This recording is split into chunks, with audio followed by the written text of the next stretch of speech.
Hi Rach, I'm choosing something very simple for you this time for your recipe. It's actually pumpkin soup. Hopefully it's something that you like. Even if not, it's something that a lot of other people will like, so you could cook it for them.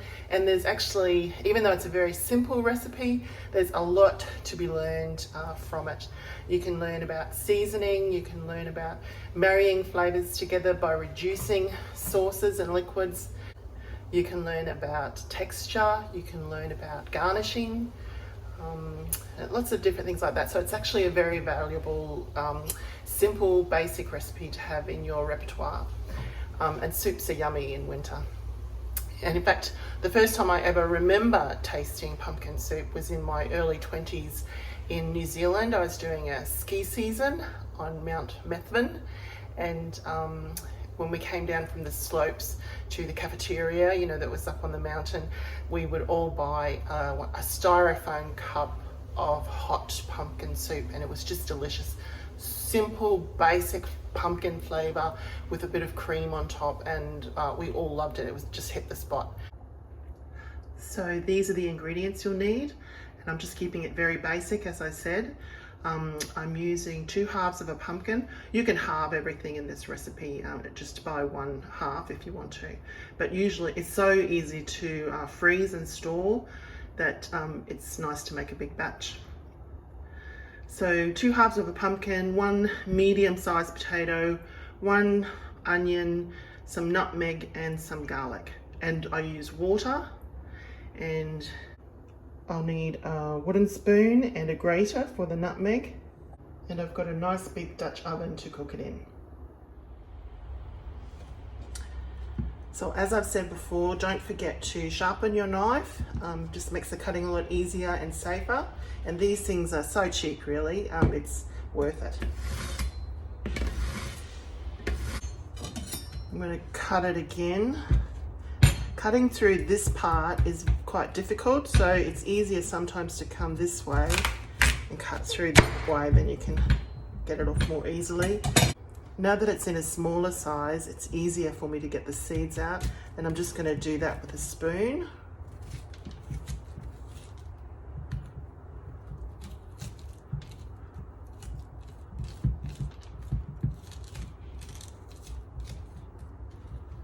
So now we're going to cut the pumpkin skin off, and we're going to cut the pumpkin into large chunks. Make sure you get all the skin off.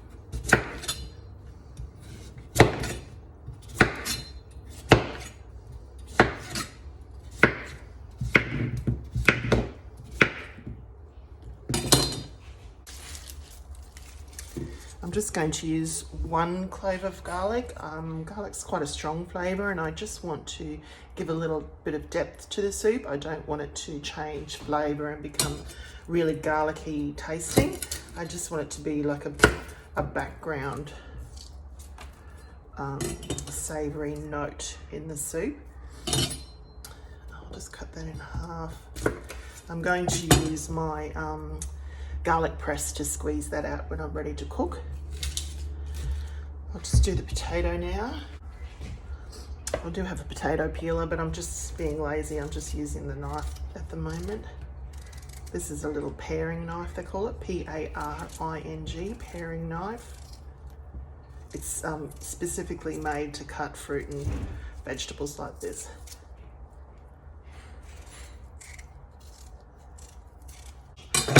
We don't want too much potato in there. All we're trying to do is add a little bit of the starchy content and sort of creamy thickening effect that potato can have. You can leave it out altogether, or I've seen a lot of people in recipes use carrot instead, because carrot still has a little bit of starch, but also it can make the soup even more of a vibrant orange, and it's a bit sweeter.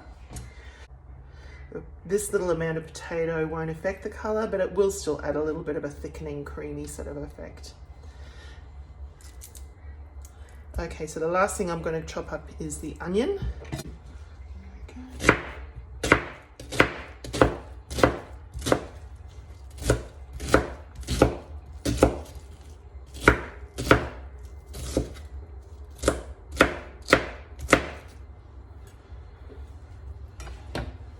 So we've got the onions in our pot now, and I'm just going to put a little bit of olive oil in there. You don't need to use olive oil. Olive oil is getting so expensive these days that sometimes it's worth just using a much cheaper vegetable oil for these sort of things. I'm just going to salt the onions as well because that makes them soften up a little bit more easily. So I just want to saute the onions so they soften and get a little bit sweeter, get rid of that raw onion flavour. I don't want to burn them or caramelise them at this stage. These cast iron pots, they take a while to heat up and then they retain their heat for quite a while. So I'm just going to put it on medium there and just let the onions heat up a little slowly.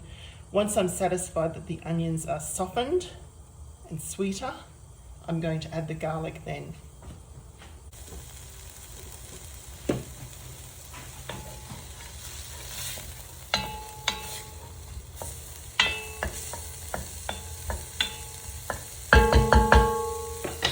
I've just turned the heat down. You can just see the side of the pan is just starting to heat up, so this is quite a hot. As I said, these chasseur pots build up a lot of heat slowly, but they do get very hot. So I'm just going to stir them a little bit, make sure they don't stick. I don't want them to go brown. If you burn onions, I'm just doing it down again. If you burn onions, they taste quite bitter, and you definitely don't want that.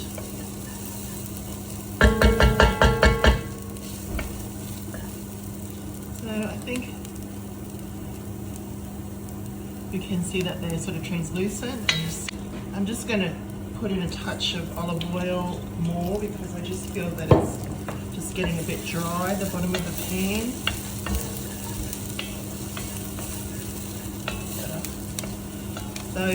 That brown stuff on the bottom too, once you put your water and stock in there as well, that will all come up, so you get some nice caramelised flavour just from that sort of scant surface of brown on the bottom there.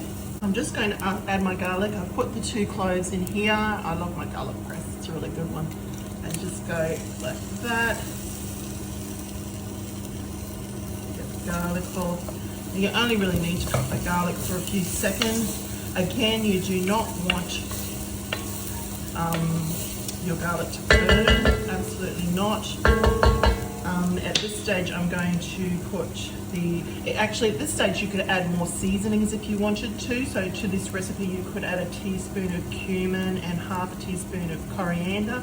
That would add some more background umami sort of flavour, but I'm just, as I said, I'm just keeping it simple this time. You could also add a bay leaf or other herbs if you wanted to, and just stir them in now, and that was sort of waken up the spices so they were more flavourful. But now I'm going to put in the other vegetables and this water.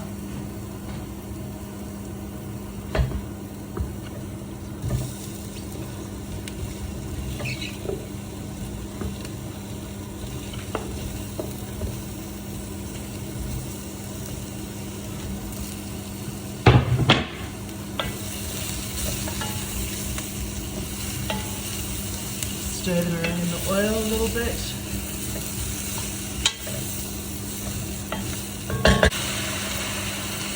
I'm just adding water, plain water, and I'm just going to come up to just below the top of the pumpkin there.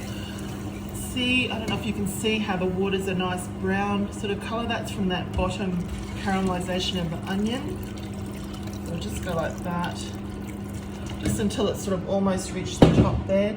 You can use stock, like vegetable stock and chicken stock, but as I said, I really prefer just a plain pumpkin flavour. So just stir this a little bit. I'm not going to add more salt and pepper at this stage. And I'm going to put the lid on and I'm going to bring it up to boil and then simmer it.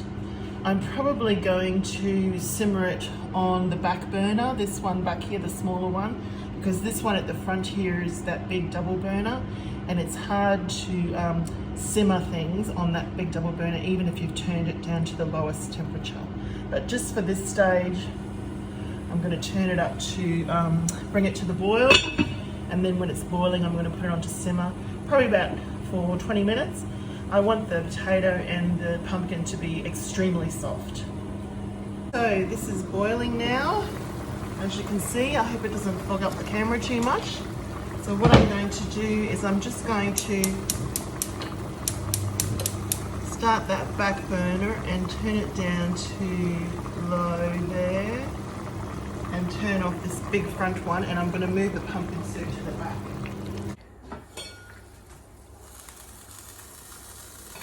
Oh, lovely, beautiful pumpkin soup.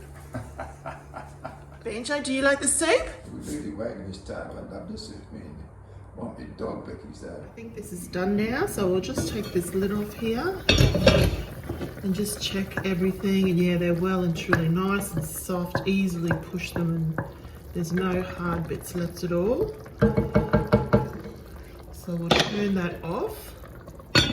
You can see now it's all perfectly cooked, but it's not blended yet.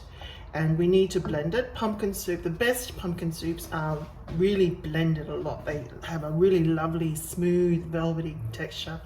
So when you think you've blended it enough, blend it a little bit more. I've just got a little cheap stick blender, so it takes a little while for me to blend it, but I'm going to use that today. You've got a stand blender, as I recall. I think we got one of those for you. Those stand blenders are the best things for blending soup.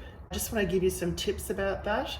If you move really hot molecules like this really fast, it causes like an explosive sort of effect, and the top of your blender will blow up and you'll end up with pumpkin soup all over your walls, which has happened to me in the past.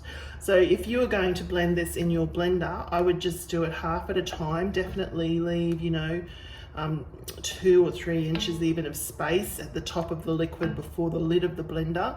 Then you would take out that little cap. There's a little round clear cap usually in the center of the lid of the blender. I would take that off so that there's space for the steam to escape. And then I would use a tea towel, fold it over thick like this, and I would put it on top of the blender, of the lid, and then turn it on. And then if any pumpkin came up, it would go onto this and not onto your hand, and it's not going to explode because the steam will be able to get out through the hole still. The stick blender, make sure it's underwater all the time. If you do it like that, where you can see the edges there above the water, it will all spit out at you. So put it under the water.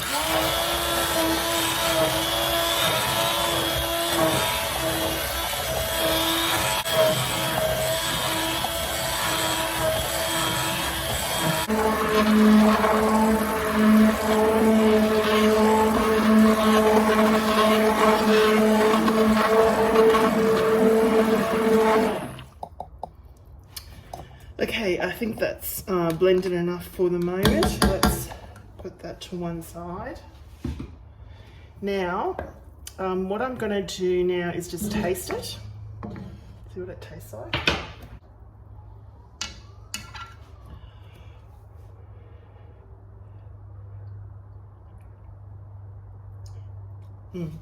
So I've tasted it, and it tastes pumpkiny, but it tastes like pumpkin and water. So what we need to do now is start the seasoning and a little bit of the marrying of the flavors together. So it just tastes a bit watery. It's not quite as thick as I want it to be, and it doesn't have the right seasoning. So this is where we start to reduce it a little bit. So what I'm going to do is leave the lid off now. I'm going to put it on that back little burner on a simmer, moderate sort of heat maybe, and let it bubble up a bit, and so it's going to reduce, and as it reduces it's going to get thicker and more concentrated, so more concentrated flavors. And the other thing I'm going to do at this stage is start to add some seasoning. So I always start off with half a teaspoon of salt, because soups really need salt, because they don't taste. Salt is people think salt is just to get a salty flavor, but it's not just that. Putting salt in things will make the ingredients themselves taste stronger. So salt in a pumpkin soup is going to make the pumpkin taste even more pumpkiny, so you get more depth of flavor. A little bit of pepper for heat. I'm just going to use white pepper, I think that's what I've got, and I'm just going to use 1/4 teaspoon at this stage, and reduce it for a little bit. Then I'm going to taste it again, and if I need to, I will add another 1/2 teaspoon and another 1/4 teaspoon of salt and pepper. If I need to reduce it a little bit more, I'll do that too. So I'm starting off with half a teaspoon of salt and 1/4 teaspoon of pepper. I know it's probably going to need more than that, but that's the thing with salt. You can always add more, but you can't take it out once you've put it in there. So I quite like white pepper. It's used a lot with vegetable cooking, and particularly with potatoes, when you're making mashed potato, because you don't have that same dark speckles that you get with the ground black pepper, and it's just got like a warmer taste for some reason. Okay, so we'll just let that come to the simmer and start to boil off a little bit. I thought I'd just get you to look at the consistency. It's just a little bit too thin for my liking. I just like it a little bit thicker. That's another reason why I'm reducing it, is to make it a little bit thicker and more velvety.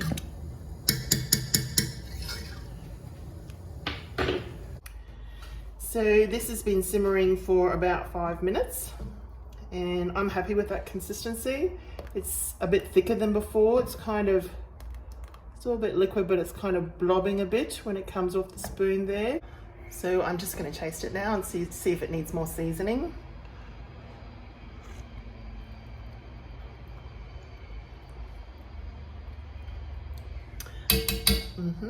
It definitely needs a little bit more salt and pepper, so I'll put another half a teaspoon of salt and 1/4 teaspoon of pepper in there.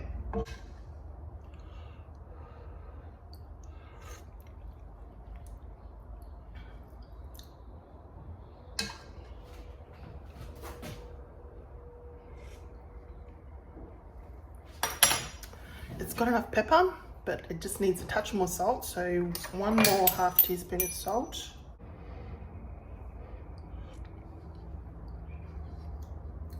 Yes, I'm happy with that. So I think I added in total a teaspoon and a half of salt and a teaspoon of pepper.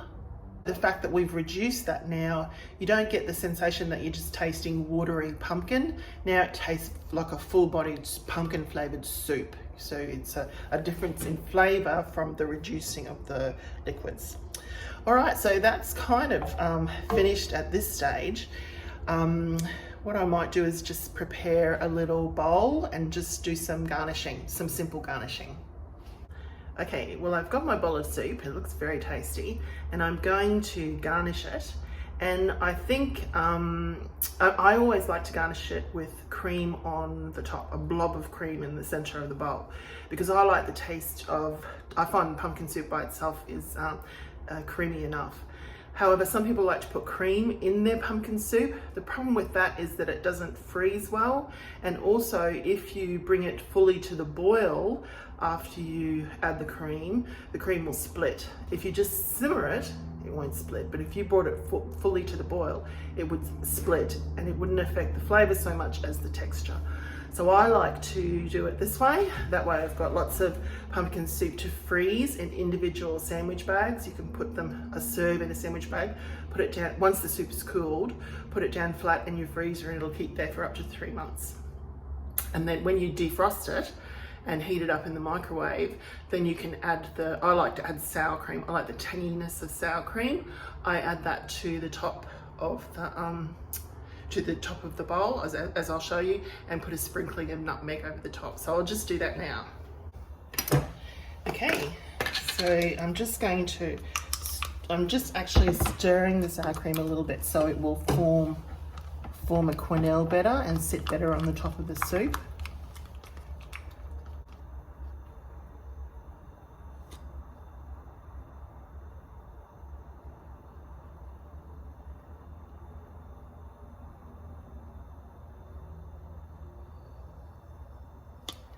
There we are. And then you've always got to have nutmeg with pumpkin soup, I believe. The two just go together perfectly. And just a light sprinkling.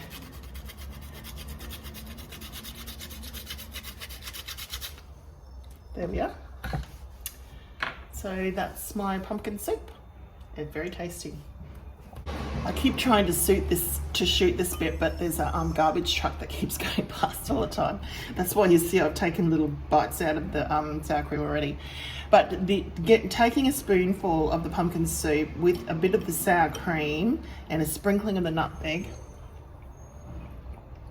yum, is just so delicious. Your palate can taste the different feelings and of the different ingredients. So the hot, sweet pumpkin soup, the sour cream, and the like wintry nutmeg. You can taste those separately yet together at the same time, and it just gives a brilliant mouthfeel. I would highly recommend, if you're making pumpkin soup, always add a big dollop of sour cream and a sprinkling of nutmeg on top. It just makes it absolutely perfect. Hope you like this recipe, Rach. Okay, so here's Mum, and she's trying the pumpkin soup.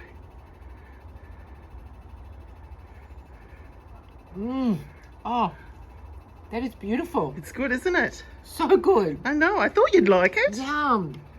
It's good, just that little blip of cold sour cream too really makes it. Oh, that's really good. And you know, I don't like pumpkin. I know. But that is really good. Oh, good. All right, I'll just turn it off. We'll wait for the others to try.